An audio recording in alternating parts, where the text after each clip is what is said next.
আমি কীভাবে রান্না করি আজকে মুরগির পেঁপে দিয়ে বা মাংস কিরা কলজা দিয়ে সেটা আজকে আপনাদের দেখাচ্ছি।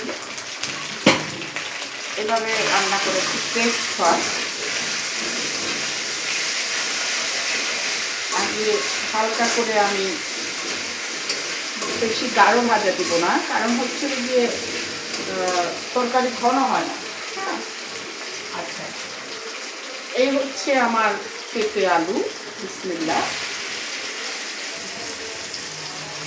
এই হচ্ছে আমার মুরগির হাড্ডি রুটি চিলা কলজা।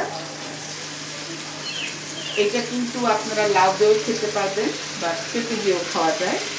এবং আপনারা জানেন কিনা জানি না, মুরগির মাংস কিন্তু আনারসিও সুন্দর রান্না করা যায়। এখন এটা আমি তেলের মধ্যে ভেজে নিব।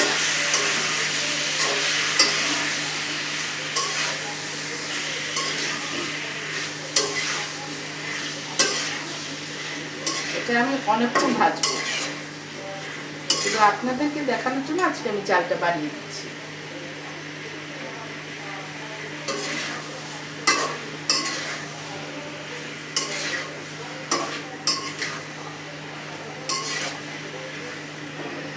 এটা ভাজতে থাকবো, তার মাঝে আমি একটু করে মশলা দিয়ে দিব। তবে সবার আগে আমি মরিচটা আগে দিই, হলুদটা দিই না।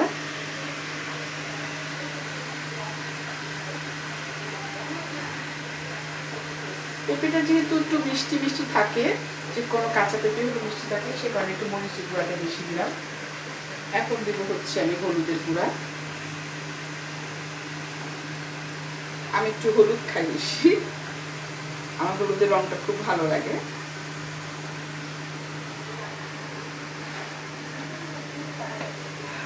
তারপর দিয়ে দিব হচ্ছে জিরা গুঁড়া। জিরা গুঁড়াটাও বেশি দিই, তবে গরম মশলাটা আমি একটু কম দিই।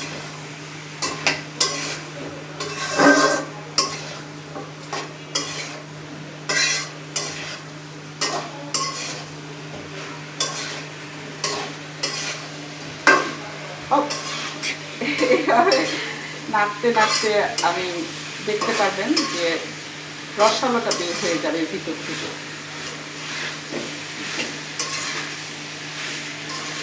তারপরে এটা ভাজা হওয়ার পরে আমি পানি দিব। পানিটা আমি অনেকক্ষণ পরে দিই, যখন একেবারে এটা একদম তেলটা বের হয়, তখন আমি পানিটা দিই।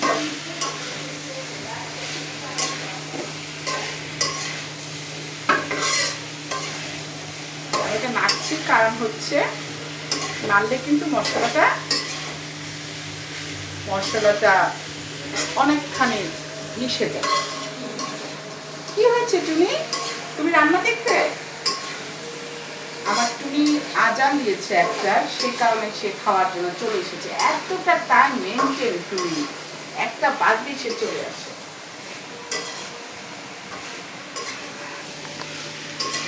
তো আমি কষাচ্ছি, আপনারা দেখতেই পাচ্ছেন।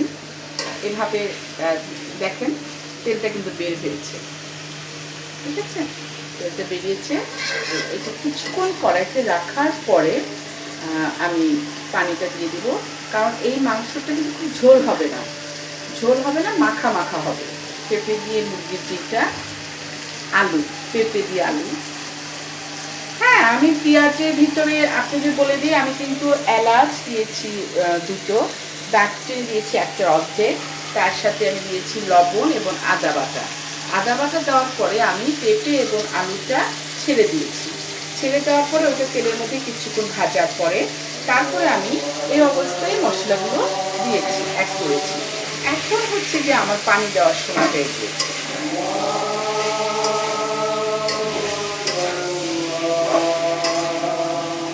গন্ধ পাচ্ছ? আমি আমার মেয়েকে জিজ্ঞেস করলাম, সে আবার কথা বলছে না, বন্ধ করে আছে। মানে সুগ্রানে তো অনেকক্ষণ ধরেই পাচ্ছি গ্রান। সোজা কথা, কষাতে কষাতে মানে শহীদ হয়ে যেতে হবে নাকি? হ্যাঁ, অনেক যে কোনো খাবারের জিনিস কষাতে হয়। আরেকটা ব্যাপার, আমাদের কেটারিং এর একটা পেজ আছে বিজনেসে। তো আমাকে আপনারা, আমার রান্না যদি ভালো লেগে থাকে, পছন্দ হয়ে থাকে, পোড়া লেগেছে না পোড়া লাগবে না, এটা গরু মাংস এবং মুরগির মাংস কিন্তু সবসময় একটু লাগলেই ভালো লাগে। হালকা মানে এরকম কি বলো ওটাকে, পোড়া পোড়া হলে ভালো লাগে। হ্যাঁ একটু পোড়া পোড়া হলে ভালো লাগে। বাহ, কালারটা কিন্তু অসাধারণ হয়েছে। আর একটু পানি দিই, মাশাআল্লাহ। একটু সিদ্ধ হতে সময় লাগে।